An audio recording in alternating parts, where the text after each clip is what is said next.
محفل دونوں مکان کے اسٹے ملے گا نہیں، مہلت دی نہیں جائے گی. کیوں؟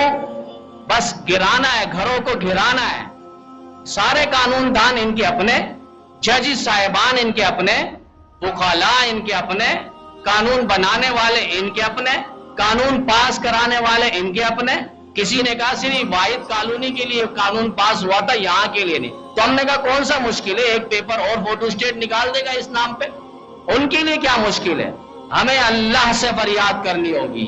وہ اللہ جو تحت سرا پر بھی سنتا ہے، وہ اللہ جو پتھروں کے اندر پتھر، پتھروں کے اندر پتھر، اور اس پتھر کے اندر پھر کیڑا نکلتا ہے، اور اس کیڑے کی صدا اور ندا اور آواز بھی وہ اللہ سنتا ہے. ہمیں اس اللہ کو پکارنا ہوگا کہ اللہ، کوئی قانون دینے والا نہیں، کوئی راستہ دکھانے والا نہیں، کوئی ہمارا دکھ درنج غم الم تکلیف کو سننے والا نہیں، کوئی ہماری آہ و فغا سننے والا نہیں، ہمیں انصاف دکھانے والا نہیں، ہمیں قانون کا راستہ دینے والا نہیں. اللہ اپنا قانون چلا دے. ان بطش ربک لشدید، اپنے سخت پکڑ کے ذریعے قانون دکھا دے. فصب علیہم ربک صوت عذاب، اللہ جو فرعون پر تو نے کوڑے برسایا تھا، وہ عذاب کے کوڑے کی صورت میں ہمیں قانون دکھا دے. فکلا اخذنا بذنبہ فمنهم من ارسلنا علیہ حاصبا ومنهم من اخذته صیحہ ومنهم من خسفنا به الارض ومنهم من اغرقنا. اللہ یہ قانون چلا دے، انہیں پکڑ لے، زمین دوز کر دے، دریا کے اندر غرق کر دے، آسمانوں سے پتھر برسا برسا کر یہ قانون کی شکلیں ہمیں دکھا دے. اللہ کہیں انصاف اور قانون ہمیں نظر نہیں آتا. یہ اپنے ہتھ کنڈے کے طور پر یہاں غریب مسلمانوں کو، غریب آبادیوں کو، غریب گھروں کو مسمار کرنے پر ہر اعتبار سے تلے ہوئے نظر آ رہے ہیں. کتاب و فطرت کے سر ورق پر جو نام احمد رقم نہ ہوتا تو یہ نقش ہستی ابھر نہ سکتا، وجود و لوح و قلم نہ ہوتا. تیرے غلاموں میں بھی نمایاں جو تیرا عکس کرم نہ ہوتا، تو بارگاہ ازل سے تیرا یہ خطاب خیر الامم نہ ہوتا. نہ روح حق سے نقاب اٹھتا، نہ ظلمتوں کا حجاب اٹھتا. فروغ بخش نگاہ عرفا، اگر وہ چراغ حرم نہ ہوتا. اور محمد کی غلامی دین حق کی شرط اول ہے. محمد کی غلامی دین حق کی شرط اول ہے، گر ہو اس میں خامی تو سب کچھ نامکمل ہے. اللہم صلی علی محمد وعلی آل محمد.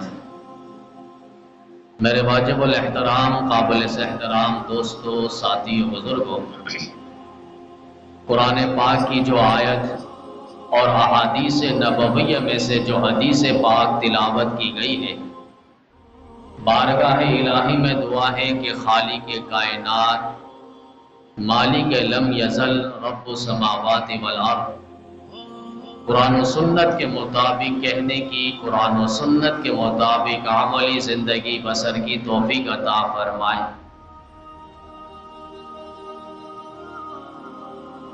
قرآن کریم کی جو آیت تلاوت ہوئی ہے، اس آیت مبارکہ کے اندر قُلْ إِن كُنتُمْ تُحِبُّونَ اللَّهَ، اللہ تعالیٰ ذکر فرما رہے ہیں، پیغمبر آپ کہہ دیجئے اگر یہ اللہ کے محبوب بندہ بننا چاہتے ہیں، فَاتَّبِعُونِی، تو یہ آپ کی اتباع کریں، آپ کا کہنا مانیں. یحببکم اللہ، اللہ تعالیٰ انہیں اپنا محبوب، پسندیدہ، منتخب شدہ، برگزیدہ بندہ انہیں بنائیں گے. اور صرف بندہ محبوب نہیں بنائیں گے، یغفر لکم ذنوبکم، اور اللہ تعالیٰ ان کے سارے خطاؤں کو، گناہوں کو بھی معاف کر دے گا. انسان اگر دیکھا جائے تو انسان کی ساری محبتیں کسی نہ کسی سے وابستہ ضرور ہے۔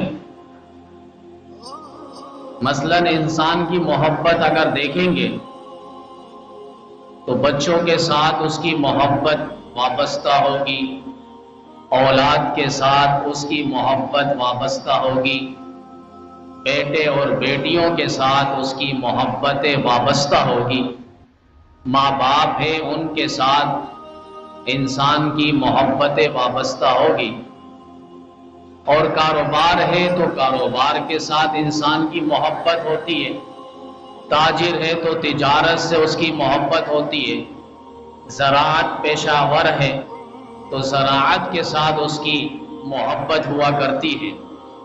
تو انسان کی ساری محبتیں کسی نہ کسی کے ساتھ ضرور وابستہ ہیں۔ کوئی اپنی بیوی کے ساتھ محبت وابستہ رکھا ہوا ہے، کسی نے کاروبار کے ساتھ اپنی محبت کو لگایا ہوا ہے، لیکن فرمائیں کہ کائنات میں دو محبتیں ایسی ہیں جس پر ساری کائنات کی ساری محبتیں قربان کرنی ہوگی، جس میں پوری کائنات کی ساری محبتیں قربان کی جائے گی، اور وہ دو محبت، ان میں ایک محبت اللہ تعالیٰ کی محبت ہے۔ والذین آمنوا اشد حبا للہ، ایمان والے اللہ ہی سے سخت اور مضبوط محبت کرتے ہیں، اللہ سے محبت۔ یہ فرمائیں کہ دو محبتوں میں پہلی محبت ہے جس پر پوری کائنات کی محبتیں قربان اور نثار کی جاتی ہیں، وہ اللہ جو روح کا مالک ہے، وہ اللہ جو زندگی اور موت کا مالک ہے، وہ اللہ جو انسان کے جسم کی روح، انسان کے جسم کے ایک ایک عضو کا مالک ہے، وہ اللہ جو کائنات کی دھرتی کا مالک ہے، وہ اللہ للہ المشرق والمغرب، جو مشرق کا بھی اللہ ہے، مغرب کا بھی اللہ ہے، شمال کا بھی اللہ ہے، جنوب کا بھی اللہ ہے، تحت سرا کا بھی اللہ ہے، عرش معلی کا بھی اللہ ہے، زمینوں کا بھی اللہ ہے، آسمانوں کا بھی اللہ ہے، انبیاء کا بھی وہ اللہ ہے، رسولوں کا بھی اللہ ہے، پیغمبروں کا بھی اللہ ہے۔ پوری کائنات کا خالق و مالک رازق اگر ہے تو وہ صرف اللہ ہے۔ ساری کائنات کی محبتیں اس اللہ کی ذات عالی پر قربان ہوگی۔ دوسری محبت فرمائے وہ رسول خدا محمد عربی صلی اللہ علیہ وسلم کی محبت ہے، امام الانبیاء کی محبت ہے۔ یہ دو محبتیں جن پر ساری کائنات کی محبتیں قربان، جس کو خداوند عالم قرآن کریم میں یوں کہہ رہا ہے، پیغمبر آپ ان انسانیت سے کہہ دو۔ یہ بڑے دعوے دار، بڑے حبیدار ہوتے ہیں، یہ کہتے ہیں کہ ہمیں اللہ سے بڑی محبت ہے۔ یہود کہا کرتے تھے ہم اللہ کے چہیتے بندوں میں ہیں، ہمیں اللہ کی محبت ہے۔ یہود اللہ کی محبت کے دعوے دار تھے، نصارہ اللہ کی محبت کے دعوے دار تھے، مشرکین اللہ کی محبت کے دعوے دار تھے، اور انسانیت اللہ کی محبت کے دعوے دار ہیں۔ انہیں ذرا آپ کہہ دیں کہ محبت کا معیار کیا ہے، محبت کا دائرہ کار کیا ہے۔ قل ان کنتم تحبون اللہ فاتبعونی یحببکم اللہ ویغفر لکم ذنوبکم۔ اگر یہ میرے محبوب، میرے پسندیدہ، مجھ سے محبت کے دعوے رکھتے ہیں، مجھ سے عقیدت اور محبت کا اظہار یہ کرتے ہیں، تو انہیں کہہ دو پیغمبر، محبوب، لجپال، آپ انہیں کہہ دیں کہ یہ میری اتباع کریں، یہ محمد عربی صلی اللہ علیہ وسلم کی اتباع کریں، آپ کی اطاعت کریں، آپ کی فرمانبرداری کریں، آپ کی تابعداری میں اپنی زندگی گنوائیں۔ یحببکم اللہ ویغفر لکم ذنوبکم۔ اللہ آگے نتیجہ فرما رہے ہیں کہ پھر میں ان کو محبت اور ان کو محبت کی آماجگاہ میں لے جاؤں گا، ان سے میں محبت کرنے لگوں گا، میرے محبوب نماز کس طرح پڑھا کرتے تھے اس طرح یہ نماز پڑھیں، میرے نبی قیام کس طرح کیا کرتے تھے یہ اسی طرح قیام کریں، رکوع کس طرح کرتے تھے رکوع اسی طرح کریں، سجدہ کس طرح کرتے تھے یہ سجدہ اسی طرح کریں، میرے محبوب چلتے کیسے تھے، بیٹھتے کیسے تھے، اٹھتے کیسے تھے، نشست و برخاست کیسی تھی، انداز گفتگو کیسا تھا، بولنا کیسا تھا، چلنا کیسا تھا، لب ہلانا کیسا تھا، مسکرانا کیسا تھا، آپ کا دیکھنا انداز کیسا تھا، آپ کا چلنے کا انداز کیسا تھا، گھریلو معاملات کیسے تھے، بیرونی معاملات کیسے تھے، نماز کس طرح ادا کرتے تھے، زکوٰۃ کس طرح دیا کرتے تھے، حج کے فرائض کس طرح نبی نے نبھائے ہیں، فرمایا اس طرح یہ کر لے تو یحببکم اللہ ویغفر لکم ذنوبکم، اللہ انہیں اپنے محبوب بنا دیں گے، اللہ انہیں اپنا محبوب بنا دیں گے، محبوب بنا دیں گے۔ کھانا تو ہر شخص کھاتا ہے، ہم جیسے بھی کھانا کھا لیں، دو ہاتھ سے کھا لیں، دو منہ چلا لیں، لیکن پیٹ تو ویسے بھی بھر جائے گا، لیکن اگر ہم کھانے پہ امام الانبیاء صلی اللہ علیہ وسلم کا طریقہ اپنا لیں تو یہ کھانا ہمارا سونا بن جائے گا۔ اللہ فرمائیں گے اور فرما رہے ہیں کہ میرے محبوب کے طریقے ایک ایک لقمہ اس کے لیے سونا اور صدقے کے برابر ثواب ہوگا۔ ہاتھ دھو کر کھانا شروع کرنا، دسترخوان پہ کھانا کھانا، اگرچہ اکیلا میں کھانا کھا رہا ہوں، ابھی گھر میں سارے افراد نہیں ہیں، لیکن میرے لیے یہی سنت ہے کہ میں دسترخوان بچھاؤں اور ہاتھ دھو لوں اور اس کے بعد اپنی طرف سے کھانا کھاؤں اور بسم اللہ پڑھ کے کھاؤں اور لقمہ چبا چبا کر کھاؤں تاکہ میرے پیٹ کے معدے کے لیے بھی آسانی ہو۔ اب یہ سارا عمل ہم جو کر رہے ہیں یہ ایک لحاظ سے ثواب ہی ہے۔ کھانا ہم کھائیں گے، اللہ فرما رہے ہیں کہ میں اس کو عبادت اور ثواب تمہارے نام اعمال پہ لکھ دوں گا۔ محبوب کا طریقہ، سونا انسان سوتا ہے، نیند کے آغوش میں جاتا ہے، چاہے جس کروٹ میں بھی سو جائے۔ آج تو سائنس اور تحقیقی رپورٹ یہ ہے کہ 4 قسم کے جو سونا ہے ان میں ایک ہی طریقہ بہترین ہے جو نبی کریم صلی اللہ علیہ وسلم دائیں کروٹ پہ سو کے گئے اور بتلا کے گئے۔ باقی اس کے علاوہ جتنا بھی طریقے ہیں ان سب میں کوئی نہ کوئی نقصان ضرور ہے۔ دل کے لیے بھی نقصان ہے، پیٹ اور معدے کے لیے بھی نقصان ہے، جسم کے جوڑوں کے لیے بھی نقصان ہے۔ ٹھیک ایک شخص کا عادت نہیں ہے اور وہ سو نہیں سکتا، علماء فرماتے ہیں کم از کم لیٹتے وقت نبی علیہ السلام کی سنت زندہ کر لیں، دائیں کروٹ پر لیٹ جائے، سنت کے مطابق سیدھا ہاتھ اپنے گال اور رخسار کے نیچے رکھ لیں اور الٹے ہاتھ کو اپنے کولے پہ رکھ لیں، دائیں کروٹ پر سو جائیں، فرمایا ابتدا اس طرح کر لیں، پوری رات سونے کا ثواب اللہ تعالیٰ نامہ اعمال پہ لکھ دیں گے۔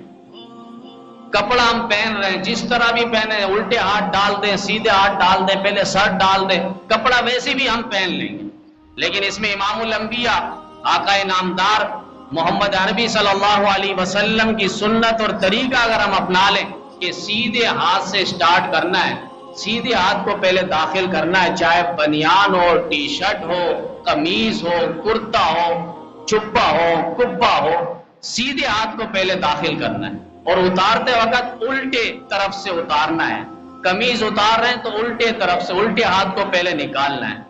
اسی طریقے سے اگر چپل پہن رہے ہیں تو اس میں بھی الٹے پاؤں کا چپل پہلے نکالنا ہے۔ اب یہ عمل جیسے بھی انسان کر لے، لیکن اس عمل کے طریقے کے مطابق نبی علیہ السلام کی سنت اور تعلیم اور پیغام کے نتیجے میں جب ہم عمل کریں گے تو یہ ثواب اور سونا ہمارے لیے آخرت میں ذخیرہ بن جائے گا۔ تو قرآن کریم کے اندر اللہ تعالیٰ نے معیار ذکر فرمایا محبت کا۔ قرآن کریم میں 10ویں پارے میں سورہ توبہ میں اللہ تعالیٰ نے 8 قسم کی محبتوں کا ذکر کیا ہے۔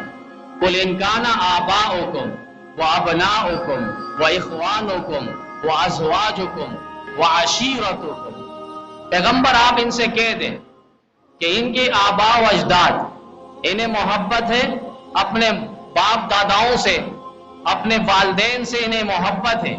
ان کان آباؤکم و ابناؤکم، اولاد سے انہیں محبت ہے، وَإِخْوَانُكُمْ اپنے بھائیوں سے انہیں محبت ہے، وَعَشِيرَتُكُمْ وَأَزْوَاجُكُمْ بیویوں سے انہیں محبت ہے، وَعَشِيرَتُكُمْ قوم قبیلہ خاندان برادری سے انہیں محبت ہے، وَعَشِيرَتُكُمْ وَأَمْوَالٌ اقْتَرَفْتُمُوهَا اور وہ مال جو انہوں نے کمایا ان سے بھی انسان کو محبت ہوتی ہے، وَتِجَارَةٌ تَخْشَوْنَ كَسَادَهَا اور وہ تجارت وہ کاروبار جس کے مان پڑ جانے کا اسے خوف اور ڈر ہو، اسے بھی بڑی لگاؤ اور محبت ہوتی ہے، وَتِجَارَةٌ تَخْشَوْنَ كَسَادَهَا وَمَسَاكِنُ تَرْضَوْنَهَا اور وہ گھر عمارت کوٹھی بنگلہ جسے یہ بڑا پسند کرتا ہے۔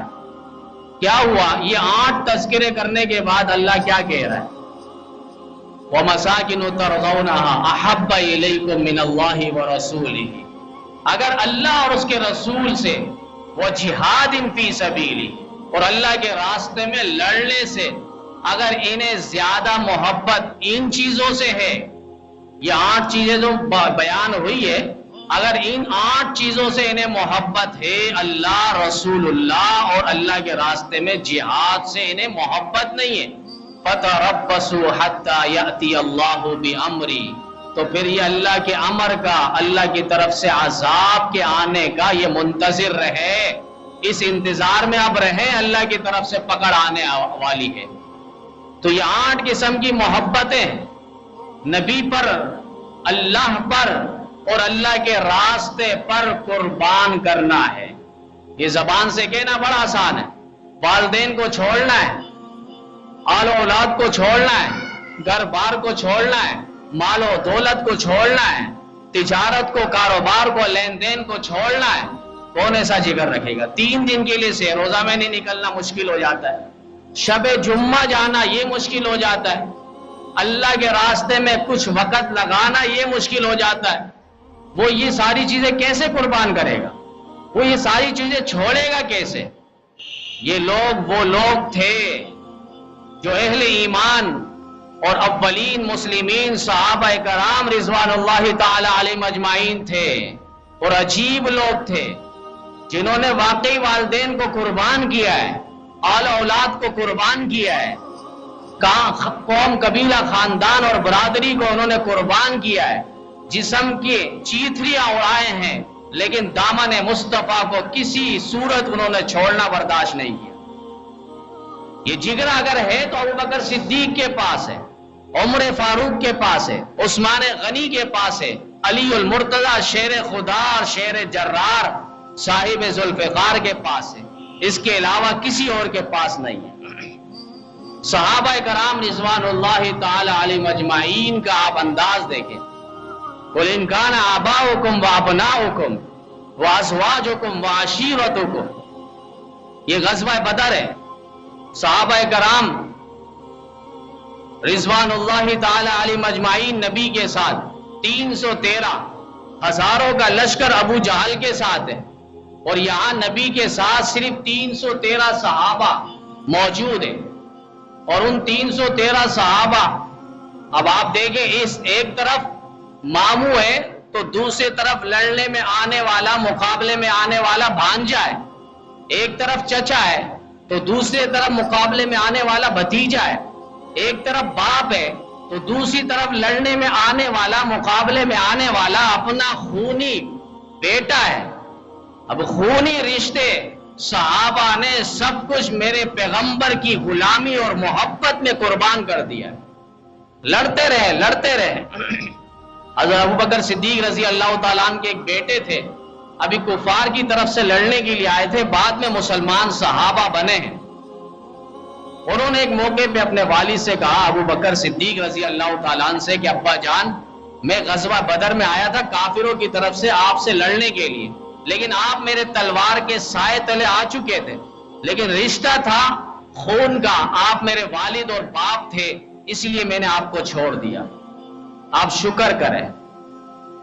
ابوبکر صدیق نے یوں فوراً جواب دیا، کہا بیٹا تو شکر ادا کر، تو شکر ادا کر، تو نے مجھے باپ سمجھ کے چھوڑ دیا، لیکن تو میرے تلوار کے نیچے آتا تو میں تجھے دشمن رسول سمجھ کے اسی وقت 2 ٹکڑے کر کے پھینک دیتا۔ ہمارے سامنے کوئی باپ بیٹے کی اہمیت اور حیثیت اور مقام اور مرتبہ نہیں ہے امام الانبیاء صلی اللہ علیہ وسلم کے سامنے. تبھی تو جب 70 کفار کے بڑے بڑے سرغنے اور سردار گرفتار ہوئے تو فیصلہ یہ ہوا مشورے میں. کسی نے کہا کہ آقا، حضرت عمر نے فرمایا تھا آقا جس کا رشتہ دار ہے اس کے ہاتھ میں اس کو دے دیا جائے. میرا ماموں ہے، مجھے میرے ہاتھ پہ دے دے. ابوبکر صدیق کا چچا مقابلے میں آیا، ان کے ہاتھ پہ دے دے. حضرت عثمان کا کوئی رشتہ دار آیا تو ان کے ہاتھ پہ دے دے. علی المرتضیٰ کا کوئی رشتہ دار مقابلے میں آیا تو ان کے ہاتھ میں دے دے. پھر کرنا کیا ہے؟ کہا ہماری تلوار فیصلہ کرے گی، ان کی سر تن سے جدا کر کے ہم پھینک دیں گے. کیا امام الانبیاء کے مقابلے میں ہم ایک مکھی اور چونٹی برداشت نہ کریں اور یہ نبی علیہ السلام کے مقابلے میں تلوار لے کر آئے؟ ہمیں یہ فیصلہ کسی صورت برداشت نہیں ہے کہ زمین کے اوپر ہم انہیں جینے دیں. یہ صحابہ تھے جنہوں نے خونی رشتوں کو نبی علیہ السلام کی غلامی اور محبت اور عقیدت پر نثار اور قربان کیا ہے. قُلْ إِن كَانَ آبَاؤُكُمْ وَأَبْنَاؤُكُمْ وَإِخْوَانُكُمْ وَأَزْوَاجُكُمْ، سب کچھ قربان کیے ہیں. مال و دولت صحابہ کرام نے قربان کیے. انصاف دیکھنا ہے تو ان صحابہ کرام کے درمیان آپ انصاف دیکھیں. مال و دولت کی فراوانی کو اس طرح قربان کیا ہے کہ انسانی عقل حیران رہ جاتی ہے. ھذا من فضل ربی، لوگ کوٹھی اور بنگلہ بناتے ہیں، باہر لکھوا دیتے ہیں ھذا من فضل ربی، یہ میرے رب کا بڑا فضل ہے. حالانکہ حرام پیسے کا بنا ہوتا ہے اور بدماشی اور بدکماشی سے وہ محل تیار کیا ہوتا ہے، کوٹھی بنگلہ بنایا ہوتا ہے، لکھا ہوتا ہے ھذا من فضل ربی. ناچ گانے نیچے چل رہے ہیں اور اوپر لکھ دیتا ہے ربی زدنی علما، اللہ میرے علم میں اضافہ فرما. ایسے اسکول کالجوں میں سب تو نہیں ہے لیکن کچھ ایسے ہیں جنہوں نے عید میلاد کے موقع پہ باقاعدہ ڈانسر کو بلا کر ڈانس کیے. امام الانبیاء صلی اللہ علیہ وسلم کی ولادت باسعادت کے موقع پہ کتنی ویڈیو وائرل ہوئی ہے، سب نے وہ ویڈیو دیکھی ہے کہ امام الانبیاء کے مبارک نام اوپر لکھے اور نیچے ڈانسروں کو بلا کر ڈانس کروائے گئے. تو یہ لفظ کچھ ہوتا ہے، نیچے معنی کچھ ہوتا ہے. عدالتوں میں آپ دیکھیں انصاف سے متعلق آیتیں لکھی ہوتی ہیں. اسمبلیوں میں دیکھیں ما کان محمد ابا احد من رجالکم ولکن رسول اللہ وخاتم النبیین، آخری نبی ہے تو ہمارے نبی ہے. قادیانیوں کو بٹھایا ہوا ہے. قادیانی جو نبی کے ازلی دشمن ہیں، نبی کے ازلی دشمن ہیں، ان کو بٹھایا ہوا ہے، ان کو پروٹوکول ملا ہوا ہے. اور اسی طریقے سے عدالتوں میں ان اللہ یأمر بالعدل والاحسان وایتاء ذی القربى وینہی عن الفحشاء والمنکر، عدل و انصاف کا اللہ حکم دیتا ہے لیکن عدالتوں میں انصاف نظر ہی نہیں آتا. کوئی انصاف نظر ہی نہیں آتا. انصاف کی بھیک مانگنے کے لیے ان کے پاس جا رہے ہیں کہ کوئی قانون کا راستہ اور سہارا ہمیں نظر آ جائے دکھا دو. لیکن قانون صرف ان کے لیے جو بدماش اور بدگماش بنے ہوئے، جن کے پاس پورا پروٹوکول ہے. وہ قانون حرکت میں جس وقت بھی جیسے بھی لے کر آ جائے. ہم نے کہا تھا اسٹے ملے گا نہیں، مہلت دی نہیں جائے گی. کیوں؟ بس گرانا ہے، گھروں کو گرانا ہے. سارے قانون دان ان کے اپنے، ججز صاحبان ان کے اپنے، وکلاء ان کے اپنے، قانون بنانے والے ان کے اپنے، قانون پاس کرانے والے ان کے اپنے. کسی نے کہا صرف واحد کالونی کے لیے قانون پاس ہوا تھا، یہاں کے لیے نہیں. تو ہم نے کہا کون سا مشکل ہے، ایک پیپر اور فوٹو اسٹیٹ نکال دے گا اس نام پہ. ان کے لیے کیا مشکل ہے؟ ہمیں اللہ سے فریاد کرنی ہوگی. وہ اللہ جو تحت سرا پر بھی سنتا ہے، وہ اللہ جو پتھروں کے اندر پتھروں کے اندر پتھر اور اس پتھر کے اندر پھر کیڑا نکلتا ہے اور اس کیڑے کی صدا اور ندا اور آواز بھی وہ اللہ سنتا ہے. ہمیں اس اللہ کو پکارنا ہوگا کہ اللہ کوئی قانون دینے والا نہیں، کوئی راستہ دکھانے والا نہیں، کوئی ہمارا دکھ رنج غم الم تکلیف کو سننے والا نہیں، کوئی ہماری آہ و فغاں سننے والا نہیں، ہمیں انصاف دکھانے والا نہیں، ہمیں قانون کا راستہ دینے والا نہیں. اللہ اپنا قانون چلا دے. ان بطش ربک لشدید، اپنے سخت پکڑ کے ذریعے قانون دکھا دے. فصب علیہم ربک صوت عذاب، اللہ جو فرعون پر تو نے کوڑے برسایا تھا وہ عذاب کے کوڑے کی صورت میں ہمیں قانون دکھا دے. فکلا اخذنا بذنبہ، فمنهم من ارسلنا علیہ حاصبا ومنهم من اخذته صیحہ ومنهم من خسفنا به الارض ومنهم من اغرقنا. اللہ یہ قانون چلا دے، انہیں پکڑ لے، زمین دوز کر دے، دریا کے اندر غرق کر دے، آسمانوں سے پتھر برسا برسا کر یہ قانون کی شکلیں ہمیں دکھا دے. اللہ کہیں انصاف اور قانون ہمیں نظر نہیں آتا. یہ اپنے ہتھ کنڈے کے طور پر یہاں غریب مسلمانوں کو، غریب آبادیوں کو، غریب گھروں کو مسمار کرنے پر ہر اعتبار سے تلے ہوئے نظر آ رہے ہیں. یہ ناروا ایک سلوک ہے. عدالتوں میں انصاف کی آیتیں لکھی ہے، انصاف بک نہیں رہا، انصاف ہے ہی نہیں وہاں پر. انصاف ہو تو ہم تو خریدنے کے لیے گئے تھے 10-10 ہزار روپے کے گھروں سے لے کر. ہم نے کہا شاید یہاں انصاف مل جائے 10 لاکھ روپے میں، 15 لاکھ روپے میں، 5 لاکھ روپے میں کوئی وکیل مل جائے، کوئی جج مل جائے، لیکن انصاف ہو تو بکے نا. لوگ کہتے ہیں انصاف بک گیا، ہم نے کہا انصاف ہے ہی نہیں. آیتیں ویسی لکھ دی گئی ان اللہ یأمر بالعدل والاحسان، کہ انصاف کا حکم اللہ کر رہا ہے، عدل و انصاف کا حکم اللہ کر رہا ہے، لیکن جس کو بٹھایا گیا وہ صرف اشارے پر چل رہا ہے. تو یہ صحابہ کرام رضوان اللہ تعالی علیہم اجمعین تھے. قل ان کان آباؤکم وابناؤکم واخوانکم وازواجکم، جنہوں اتنی محبت تھی رسول اللہ صلی اللہ علیہ وسلم سے، اتنی محبت تھی، اتنی محبت تھی. غزوہ احد میں ابو طلحہ رضی اللہ تعالیٰ نبی علیہ السلام کے پاس ڈھال بن کے کھڑے ہو گئے. تیر دشمن کی طرف سے آ رہے ہیں، یہ نبی علیہ السلام سے ایک لمحے کے لیے بھی ہٹتے نہیں ہیں اور دشمنوں پر تیر بھی برسا رہے ہیں. نبی علیہ السلام نے اچانک یہ اٹھ کے دیکھنا چاہا، فوراً نبی علیہ السلام کو بٹھا دیا اور کہا کہ آقا، نبی یہ دیکھنا چاہ رہے تھے ابو طلحہ جو تیر مار رہے ہیں نشانے پہ لگ بھی رہا یا نہیں. ابو طلحہ نے فرمایا آقا، میں میرے ماں باپ آپ پر قربان جائیں، اللہ کے رسول آپ نہ اٹھے، آپ نہ اٹھے. انہوں نے ایک جملہ فرمایا، نفسی لنفسی کل فداء، نفسی لنفسی کل فداء ووجہی لوجہی کل لقاء، کہ میری جان پیغمبر آپ پر فدا اور قربان ہو، میرا چہرہ آپ پر ڈھال بن جائے. 20 شخص آ جائے ایک شخص کو مارنے کے لیے تو سب سے پہلے وہ اپنا بچاؤ کے لیے چہرہ بچاتا ہے، دونوں طرف سے ہاتھ لا کر چہرہ بچاتا ہے کہ جسم میں کہیں بھی مارے خیر ہے لیکن چہرہ بچ جائے.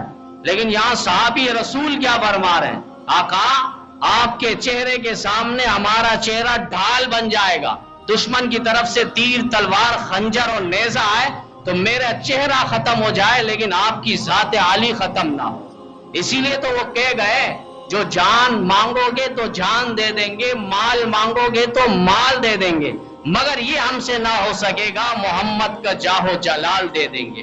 پھر انہوں نے کہا تھا ناموس رسالت کی خاطر ہم جان نچھاور کر دیں گے، گر وقت نے ہم سے خون مانگا ہم وقت کا دامن بھر دیں گے. یہ صحابہ کرام رضوان اللہ تعالی علیہم اجمعین کی محبت ہے، اور نبی علیہ السلام پر سب کچھ قربان کر چکے. آج تو ہم سنتوں کی بات بڑے اہتمام کے ساتھ کرتے ہیں، یہ سنت وہ سنت، لیکن شادی سامنے آ جائے پھر ہمیں سنتیں یاد رہے گی یا نہیں پتہ نہیں. سارے روٹھے ہوئے کو مناتے ہیں، گھر گھر جا کے مناتے، یہ ناراض ہے، یہ برسوں سے ناراض ہے، میرے بیٹے کی شادی ہے، بیٹی کی شادی ہے، لہٰذا آپ نے آنا ہے، چھوڑیں ساری ناراضگیوں کو.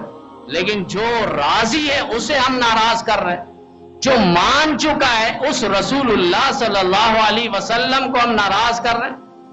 یہ ہماری سوچ میں بات آتی نہیں ہے. صحابہ کرام رضوان اللہ تعالی علیہم اجمعین کی محبت دیکھیے، انسانی عقل حیران رہ جائے. انہیں پیدا ہی اللہ نے اسی لیے کیا تھا. یہ عجیب لوگ تھے. نبی علیہ السلام جا رہے مدینہ طیبہ کی وادیوں سے، ایک گھر دیکھا، عمارت دیکھی، اور نبی علیہ السلام نے پوچھ لیا یہ عمارت کس کی ہے؟ تو کسی نے کہا کہ یہ فلاں صحابی کا ہے، مکان ہے. نبی علیہ السلام نے چہرے پہ کچھ ناراضگی اور ناگواری محسوس کی، واپس آ گئے، اور وہ صحابی جس کا مکان تھا وہ بھی نبی علیہ السلام کے پاس آ گئے. 2 منزل عمارت، 2 منزل عمارت. نبی علیہ السلام کے پاس آئے، سلام کیا، جواب ملا، آگے بات کر رہے، نبی علیہ السلام جواب نہیں دیتے. پریشان ہو گئے، آج اجنبیت کیوں آ گئی؟ نبی علیہ السلام مجھ سے بات نہیں کر رہے صحیح انداز میں، جو گفتگو کا انداز تھا. آج لگتا ہے کوئی ناراضگی ہے. بعد میں کسی صحابی سے پوچھا اور انہوں نے بتلایا کہ آپ کے مکان کے پاس سے نبی علیہ السلام کا گزر ہوا تھا. نبی علیہ السلام نے پوچھا، ہم نے بتلایا تو نبی علیہ السلام نے ناگواری محسوس کی تھی. یہ فوراً اٹھے اور 2 منزل عمارت کو مسمار کر کے زمین دوز کر کے نبی علیہ السلام کے پاس آ گئے اور کہا کہ آقا اب آپ بات کریں، میں نے زمین دوز کر دیا ہے. 2 منزل عمارت بنانا کوئی حرام نہیں ہے، لیکن مجبوری نہ ہو، دکھلاوے کے لیے ہو اور نام و نمود کے لیے ہو، شہرت کے لیے ہو. فرمایا یہ تو ٹھیک نہیں ہے. لیکن اگر وہ صحابی مجبوری بتا دیتے تو ہو سکتا تھا یعنی ممکن ہے نبی علیہ السلام اجازت دے دیتے، لیکن انہوں نے اتنی بھی مجبوری نبی علیہ السلام کو بتانا پسند نہیں کیا. جس چیز کو نبی علیہ السلام نے ناگواری ناپسندیدگی کا اظہار فرمایا اس منزل کو زمین دوز کر دیا. یہ کوئی مثال لا سکتا ہے؟ ایسی مثال کوئی دکھا سکتا ہے؟ ہم دین کے لیے، مدرسے اور مسجد کے لیے 2 روپے نہیں نکال سکتے. ہم میں سے ہر شخص سوچ لے پورے سال میں ہم نے مسجد کے ساتھ کیا تعاون کیا ہے، دین راستے میں، اللہ کے راستے ہم نے کیا تعاون کیا. اب ایک شخص ہے، اس نے 200 روپے صرف دینی پروگرام کے لیے دیا اور آگے سے کہتا اللہ نے جتنی توفیق دی ہے بھائی اتنا ہی دوں گا. ہم نے کہا سرینا موبائل مارکیٹ جاتے ہو، 20,000 روپے کا موبائل لینا، آپ 25,000 روپے کیوں لے کر جاتے ہو کہ اچھے سے اچھا موبائل آ جائے، اور وہاں اپنی ذات کے لیے تم 20 سے 25,000 30,000 روپے لگاتے ہو. یہ نہیں کہتے اللہ جتنی توفیق دے رہا ہے 3,000 کا 5,000 کا موبائل لے لوں بس اسی پہ گزارا ہو جائے گا. لیکن اپنی ذات کا مسئلہ ہو تو وہاں پہ بے دڑک خرچ کرتے ہیں. رب العزت کا راستہ ہے وہاں سوچ سمجھ کے خرچ کرتے ہیں کہ 200 روپے بھی بہت زیادہ میں خرچ کر رہا ہوں اور لگا رہا ہوں. لیکن یہ صحابہ کرام رضوان اللہ تعالی علیہم اجمعین جنہوں نے ساری چیزیں آقا مدنی کریم صلی اللہ علیہ وسلم کی غلامی اور محبت پہ نشار کر دی تھی. نبی علیہ السلام مدینہ طیبہ تشریف لا رہے ہیں مکہ سے، چند بچیاں الوداعی استقبال کے لیے نبی علیہ السلام کے لیے کھڑے ہیں اور وہ بچیاں کچھ عربی الفاظ میں یوں کہہ رہے تھے طلع البدر علینا من ثنیات الوداع وجب الشکر علینا ما دعا للہ داعی، کہ اللہ کا شکر ہے ہم پر ایک شخص آیا جو 14ویں چاند کی طرح چمک رہا ہے. کسی نے کہا انہوں نے شاید ان کو معلوم نہیں ہے نبی علیہ السلام کو چاند سے انہوں نے تشبیہ دی، جبکہ اللہ قرآن میں سراج منیرہ کہہ رہا ہے، چمکتا دھمکتا سورج کہہ رہا ہے. تو انہوں نے شاید یہ سمجھا نہیں اور انہیں معلوم نہیں، بس اشعار کو سامنے رکھتے ہوئے بچیوں نے کہہ دیا. لیکن اللہ قرآن میں کہہ رہا ہے میرا پیغمبر سورج ہے. حضرت عائشہ نے بھی فرمایا تھا لنا شمس وللآفاق شمس وشمسی خیر من شمس السماء فإن الشمس طالع بعد الفجر وشمسی طالع بعد العشاء. لوگوں تمہارا بھی سورج ہے ہمارا بھی سورج ہے. تمہارا سورج فجر کے بعد طلوع ہوتا ہے، میرا سورج عشاء کے بعد طلوع ہوتا ہے. تمہارے سورج کے قریب جاؤ تو جل جاؤ، میرے سورج کے قریب آؤ تو جلا ملے. تمہارے سورج کے قریب جاؤ تو گرمی محسوس ہو، میرے سورج کے قریب آؤ تو برودت محسوس ہو. تمہارے سورج کے قریب جاؤ تو جلا کے ختم کر دے اور یہ کامیابی کے راستے کی طرف ہموار کر دے ہمارا سورج. یہ صحابہ کرام کی محبت آپ دیکھیں. نبی علیہ السلام اونٹنی پہ تشریف لا رہے ہیں، ہر صحابی ہر شخص چاہتا ہے کہ میرے گھر پہ نبی علیہ السلام آرام کے لیے تشریف لائے. تو نبی علیہ السلام نے دیکھ لیا بہت سارے لوگ آ چکے ہیں، ہر ایک اونٹ کو پکڑ رہا ہے. تو نبی علیہ السلام نے فرمایا دعوہا فإنہا مامورۃ من اللہ، اسے چھوڑ دو، یہ اللہ کی طرف سے مامور ہے، اسے اللہ کی طرف سے حکم ہے، یہ جہاں پہ جا کے ٹھہرے گا وہیں پر میرا رکنا ہوگا، قیام ہوگا. اب صحابہ اور پریشان ہیں کس کے گھر کی طرف جائے، اونٹ کے پیچھے پیچھے چل دیے. وہ اونٹ حضرت ابو ایوب انصاری رضی اللہ تعالیٰ عنہ قربان جائے صحابی پر. ان کی محبتیں آپ دیکھیں. ابھی اونٹ رکا اور وہاں بیٹھا ہی نہیں صحیح سے، انہوں نے فوراً سامان اٹھایا اور اپنے گھر کی طرف چل پڑے. اور 2 کمرہ تھا، ایک نیچے ایک اوپر، 2 منزل نیچے ایک اوپر. اب یہ سوچ رہے تھے نبی علیہ السلام کو اوپر کی جگہ دے، میں کس طرح اوپر رہوں، تو نبی علیہ السلام کو اوپر جگہ دے دوں، یہ زیادہ بہتر ہے. بہرحال نبی علیہ السلام سے مشورہ ہوا. نبی علیہ السلام نے فرمایا میرے مہمان بہت زیادہ ہے، آتے رہیں گے، تمہیں پریشانی کا سامنا ہوگا، لہٰذا مجھے نیچے ہی رہنے دو، تم اوپر چل جاؤ. حضرت ابو ایوب انصاری رضی اللہ تعالیٰ عنہ اوپر چلے گئے اپنے بیوی بچوں کے ساتھ. اب اوپر تو چلے گئے لیکن رات بھر وہ بے چین رہے, پریشان رہے کہ نبی علیہ السلام نیچے آرام کر رہے ہیں اور میں کس طرح سو جاؤں اوپر. ادب کے خلاف ہے, دل میں یہ بات نہیں آتی. ان کی بیوی ایک کونے پہ, یہ ایک کونے پہ بیٹھ گئے چادر ڈال کے. ساری رات انہوں نے نیند کو قربان کر دیا. آدھی رات پہ ایک مشکیزے سے پانی پیتے وقت مشکیزہ بہ گیا, پانی گر گیا. فوراً انہوں نے اپنے کمبل کے ساتھ, سردی کا موسم ہے, اور انہوں نے کمبل کے ساتھ اس پانی کو پہنچا, خشک کیا اور اسی کمبل پہ رہے. صبح نبی علیہ السلام سے ملاقات ہوئی. نبی علیہ السلام نے پوچھ لیا رات کیسے گزری. انہوں نے کہا کہ رات نہیں تھا آقا کریم, وہ امتحان کا سمحہ تھا. کہا وہ کیسے؟ کہا اس طرح ہم نے رات گزاری, ہمارا دل گوارا نہیں کرتا آپ نیچے ہو اور ہم اوپر ہو, آپ اوپر چلے جائیں. نبی علیہ السلام نے اس کے بعد ترتیب بنائی اور اس کے بعد نبی علیہ السلام اوپر تشریف لے گئے. کھانا پکا کر یہ دیتے تھے تو کھانا اوپر سے آنے کے بعد جہاں نبی علیہ السلام کے مبارک ہاتھ لگتے تھے, لقمہ لگتا تھا, یہ دونوں میاں بیوی وہیں سے ہاتھ اور لقمہ لگا کر کھایا کرتے تھے. ایک موقع پہ نبی علیہ السلام کے پاس کھانا بھیجا, واپس آ گیا. نبی علیہ السلام کا یہ واپس بھیجنا ان کو بہت زیادہ تکلیف کا مرحلہ گزرا. یہ دونوں پریشان ہوئے میاں بیوی. کہا کہ کھانا بھیجا اور کھانا واپس آ گیا, ایسا نہیں کہ نبی علیہ السلام نے آج پسند نہیں فرمایا, ہماری ذات سے کوئی تکلیف تو نہیں پہنچی. نبی علیہ السلام کو بتلایا تو نبی علیہ السلام نے فرمایا کہ اس میں پیاز ہے, اور پیاز یہ کچا پیاز میں کھاتا نہیں ہوں, چونکہ فرشتوں کی آمد ہوتی ہے میرے پاس تو فرشتوں کو تکلیف ہوتی ہے. اس لیے علماء نے مسئلہ نکالا کہ مسجد میں فرشتے ہمہ وقت رہتے ہیں, لہٰذا یہاں پر آتے وقت کچا پیاز استعمال نہ کریں. اس کے علاوہ بھی فرمائیں کہ کچا پیاز بہتر ہے کہ نہ استعمال کریں. حضرت شیخی وسندی مفتی ظفر علی خان صاحب رحمۃ اللہ علیہ باقاعدہ اہتمام اور پرزور فرمایا کرتے تھے کہ سلاد میں بھی پیاز استعمال نہ ہو. تو یہ ایک لحاظ سے ان کا ایک جذبہ عشق اور محبت ہے کہ جسے نبی علیہ السلام نے پسند نہیں فرمایا, ہم بھی اپنے کھانوں پہ اس کا استعمال نہ ہو. کچا پیاز کی بات ہو رہی ہے, کوئی پکا کے اگر استعمال کرے وہ الگ بات ہے. تو اللہ تعالیٰ ہمیں بھی اس طرح صحابہ کرام کی محبت اور اطاعت اور جذبہ جنون جس حد تک ان کا تھا, ان سے اللہ ہمیں بھی کچھ زکوٰۃ اور عطیہ نصیب فرمائے. وآخر دعوانا الحمدللہ.